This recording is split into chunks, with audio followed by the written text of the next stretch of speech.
باپ اور بیٹے اور روح القدس کے نام سے آمین۔ ہم اپنے ہاتھوں کی مصنوعات کو ہمارے معبود پھر نہ کہیں گے۔ ہمارے لیے آج کی تلاوت ہوشیہ نبی کی کتاب، اس کا 14واں باب اور اس کی 2 آیت سے 10ویں آیت تک۔ اے اسرائیل، خداوند اپنے خدا کی طرف رجوع لا، کیونکہ تیری بدکاری تیرے گرنے کا سبب ہوئی۔ ان باتوں کو قبول کرو اور خداوند کی طرف رجوع لاؤ اور اس سے کہو کہ ہماری تمام خطا کاری کو دور کر اور نیکوکاری قبول کر، تب ہم اپنے لبوں سے قربانیاں گزرانیں گے۔ اشور ہمیں رہائی نہ دے گا، ہم گھوڑوں پر سوار نہ ہوں گے۔ ہم اپنے ہاتھوں کی مصنوعات سے پھر نہ کہیں گے کہ تم ہمارے معبود ہو، کیونکہ یتیم تجھ ہی سے رحم پاتا ہے۔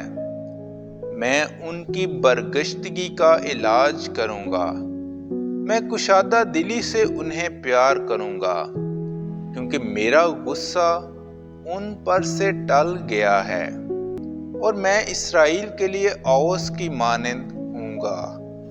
وہ سوسن کی طرح پھولے گا اور دیودار کی طرح اپنی جڑیں پھیلائے گا۔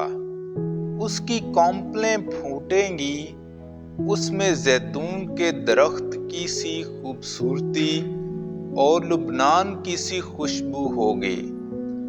تب لوگ دوبارہ اس کے زیر سایہ رہیں گے اور گیہوں کی مانند تر و تازہ ہوں گے اور تاک کی طرح پھولیں گے، اور ان کی شہرت لبنان کی مے کی سی ہوگی۔